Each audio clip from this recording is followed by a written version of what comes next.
Apartments లో ఉన్న మిత్రులకు నేను చెప్పేది ఒకటే, మూసీ నది పరివాహక ప్రాంతం కాబట్టి 50 మీటర్ల బఫర్ జోన్ డిఫైన్ అయిపోయింది. 50 మీటర్ల ప్రకారం మార్క్ చేస్తే సగం అపార్ట్మెంట్స్ ఈ రోజు బఫర్ జోన్ లో ఉన్నాయి.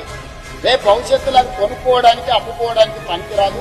రేపు భవిష్యత్తులో ఏమీ చేసుకోలేరు. ఏమంటున్నా అంటే రేవంత్ రెడ్డి మీ యొక్క అపార్ట్మెంట్ ఏదైతుందో ఇవ్వకపోతే జీరో వాల్యూ చేసి ఇస్తాం, వచ్చే కాంపన్సేషన్ కూడా రాదు, వినండి అన్నట్టుగా మాట్లాడుతున్నాడు. ఏం చెప్తారు దానిపైన? నేను ఏం చెప్తానండి ఆయనకి. 0 ఫస్ట్ అన్నాడు, మీకు వాల్యుయేషన్ ఏం తగ్గదు, మేము ఇంకొక చోట ఇప్పిస్తామంటున్నాడు. ఇంకొక సైడ్ ఏమో ఇంకా ఆయనకి ఇష్టం వచ్చినట్టు మాటలు మారుస్తూనే ఉన్నాడు. ఆయన మాట మీద ఒక వాల్యూ లేదు. ఒక సీఎం పొజిషన్లు ఉన్నాయి, అలాంటి వచ్చి 0 వాల్యుయేషన్ అయిపోతుంది అంటే ఏంటి? ఇది గుండగర్ది జరుగుతుందా ఇక్కడ? ప్రజలు ఎన్నుకుంటేనే మీరు ఇక్కడికి వచ్చారు, ప్రజలు ఓటేస్తేనే మీరు ఇక్కడ కూర్చున్నారు. సో ఆ ప్రజల్ని మీరు టార్చర్ పెడతామంటే ఎవరు ఒప్పుకోరు. ఇన్ని రోజులు ప్రజలు చాలా సైలెంట్ గా ఉన్నారు, ఎవరి పనులు వాళ్ళు చేసుకుంటూ వెళ్ళిపోతున్నారు. ఎందుకంటే వాళ్ళ లైఫ్ లో వాళ్ళకి చాలా కష్టాలు ఉన్నాయి, నడుస్తున్నాయి కాబట్టి అందరూ వాళ్ళ పని చేసుకుంటూ వెళ్ళిపోతున్నారు. ఇది ఇంకొంచెం ఎక్స్ట్రా అయ్యింది అనుకోండి, తిరుగుబాటు స్టార్ట్ అవుతుంది.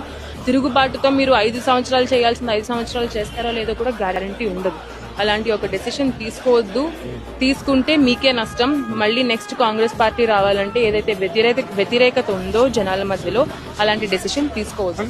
వ్యతిరేకత ఎక్కడ లేదు, అందరు కూడా నాకు సపోర్ట్ చేస్తున్నారు. ఏదో ప్రతిపక్షంలో ఉన్న బీఆర్ఎస్ కావచ్చు, సోషల్ మీడియా కావచ్చు, రాతంతం చేస్తుంది తప్ప అక్కడ వాళ్ళకి ఏం ప్రాబ్లమ్స్ ఏం లేవు అన్నట్టుగా మాట్లాడుతున్నారు కదా. ఇన్ని రోజులు అయింది అనౌన్స్మెంట్ వచ్చి, ఒక్కసారి ఇక్కడికి వచ్చి మాట్లాడాడు. ఆయనకి గ్రౌండ్ రియాలిటీ తెలుసా? ఓన్లీ కూర్చొని పేపర్స్ మీద సంతకాలు చేస్తూ కూర్చుంటాడా?